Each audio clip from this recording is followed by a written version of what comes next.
Saudari dan saudara terkasih, bacaan Injil Minggu Paskah yang ke-6 tahun A ini dipetik dari wejangan-wejangan terakhir Yesus yang tercantum dalam bab 14 Injil Yohanes.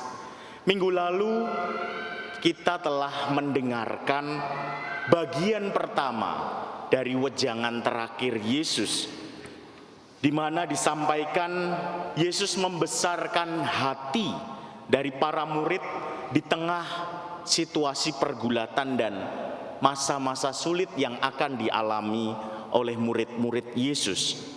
Mereka diajak untuk tetap berteguh hati pada jalan yang benar yang akan memberikan hidup, bukan malah hanyut di dalam kegelapan dunia. Tanpa keteguhan hati itu, orang hanya akan tinggal terus di dalam pergulatannya dan dalam kegelapan. Karena keteguhan hati inilah yang akan menimbulkan iman. Hari ini dibacakan bagian kedua dari wejangan terakhir Yesus. Gagasan pokoknya berkisar tentang mengasihi. Apa hubungannya keteguhan iman dan mengasihi? Keteguhan iman baru menjadi utuh ketika ada tindakan kasih itu sendiri. Bacaan ini memberi pendalaman di seputar apa itu kasih dalam hubungannya dengan keteguhan iman akan Yesus. Maka mari kita lihat beberapa pokok-pokok sebagaimana kita dengar dalam bacaan Injil tadi. Di awal dan di akhir bacaan atau perikop tadi ada sesuatu yang menarik. Yesus mengungkapkan mengenai menuruti perintah-perintahku. Disebutkan dalam ayat 15 atau ayat awal tadi. Jikalau kamu mengasihi aku, kamu akan menuruti perintah-perintahku. Tentu saja kita bisa bertanya, perintah-perintah yang mana yang dimaksud. Namun sebelum melangkah lebih jauh, baiklah kita pahami dulu pernyataan dari Yesus ini. Kalimat jikalau kamu mengasihi aku, kamu akan menuruti perintah-perintahku. Artinya, mengasihi Yesus akan membuat orang bisa lebih mengenali perintah-perintahnya dan mengikutinya dari dalam, bukan karena keterpaksaan atau karena ancaman dari luar. Seperti halnya analoginya, bila kita memiliki passion pada sesuatu, misalnya pada olahraga sepak bola atau melukis atau bermain alat musik seperti gitar, biasanya kalau ada passion itu, ada dorongan dari dalam untuk lebih mengenali teknik-tekniknya, mencoba untuk meluangkan waktu dalam latihan dan dapat kemudian mengikutinya sehingga menjadi kebiasaan atau menjadi ketentuan-ketentuan dari dalam diri kita, tentu dengan berbagai macam variasi dan kreativitas.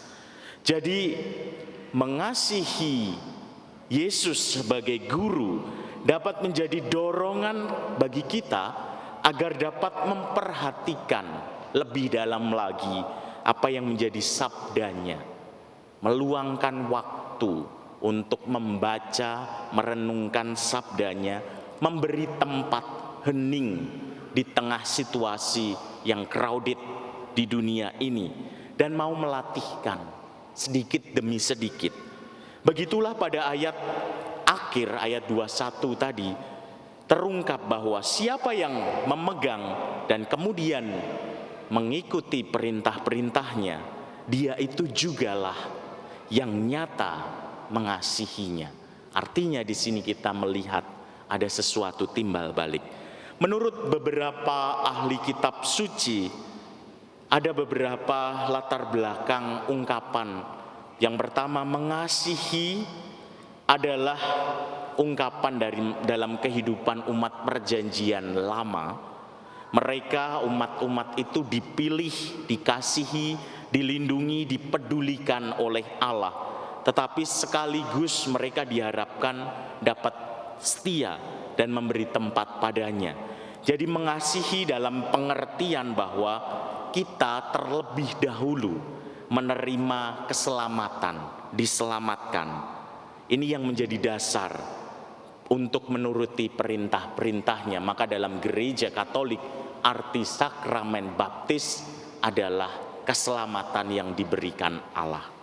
Yang dimaksud yang kedua dengan perintah-perintah dalam petikan itu adalah pilihan dan keberpihakan pada yang lemah, yang kecil, yang tersingkir, yang kemudian hal itu disadari datang dalam hubungan dengan Yesus sendiri. Maka tindakan para murid tidak bersumber pada ego atau paksaan, tetapi karena kesadaran bahwa Allah mencintai dan Yesus hadir di dalam diri. Orang lain kemudian akan melihat tindakan-tindakan itu sebagai wujud kehadiran Yesus di tengah dunia. Dan yang ketiga, dalam hal ini, murid-murid Yesus dapat menjadi bentuk kesaksian cinta Allah pada manusia.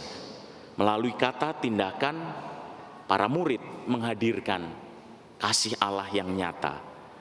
Apa yang bisa menjadi pengingat atau reminder bagi kita agar kesaksian itu dapat terjaga? Dalam ayat 16 disebutkan bahwa Yesus akan meminta kepada Bapa agar Bapa mengirim penolong yang lain yang menyertai para murid.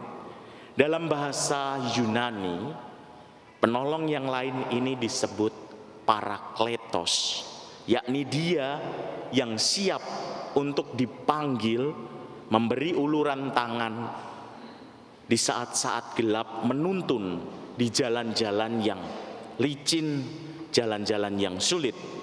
Dialah yang akan menyertai para murid dan akan menunjukkan ke jalan yang sesungguhnya. Maka dia disebut roh kebenaran. Bagaimana kehadirannya bisa dirasakan dan bagaimana ia bertindak? Tentu dalam diri murid-murid sendiri dan dalam ketajaman batin mereka untuk membedakan mana yang baik, mana yang buruk, mana yang baik, mana yang lebih baik. Atau dalam bahasa spiritualitas disebut discernment. Kemampuan untuk memilah dan memilih gerakan-gerakan batin. Bagaimana caranya untuk melatihkannya? Salah satunya adalah dengan memberikan waktu dalam satu hari 5 sampai 10 menit. Untuk apa? Untuk melihat hari-hari itu. Dari pagi, siang, sore, malam. Apa saja yang telah terjadi? Apa yang menjadi perasaan dominan? Apa keputusan-keputusan yang kita telah buat hari itu?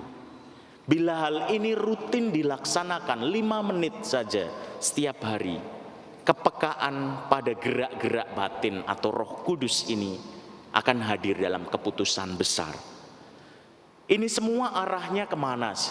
Ini semua banyak jawaban yang bisa dimunculkan, namun dalam bacaan Injil tadi, terutama mengacu pada Injil Yohanes, dengan mengenali kasihnya dan melatihkan kepekaan pada gerak roh, kita diutus di tengah dunia untuk memberi warna terang pada dunia.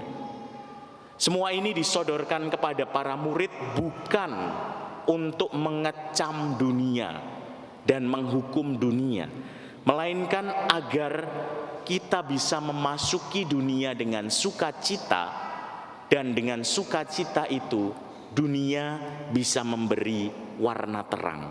Dalam upaya inilah pendampingan roh kebenaran itu sangat penting, dan keterbukaan hati kita menjadi syarat utama. Jadi di sini arahnya adalah ada pengutusan dan perutusan kita di tengah dunia. Perutusan dan pengutusan murid-murid bukan sebagai panggilan agar menjauhi dunia atau hanyut di dalam dunia seburuk apapun, melainkan untuk memasuki dunia dan memberi warna pada dunia dengan tindakan dan gerakan kasih yang sederhana, yang penuh sukacita.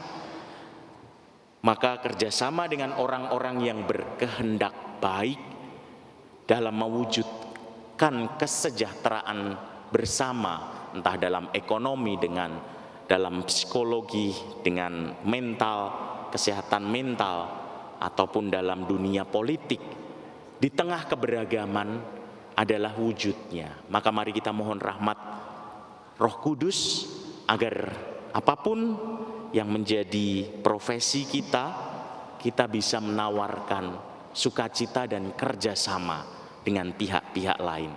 Mari kita mohon rahmat dari Allah.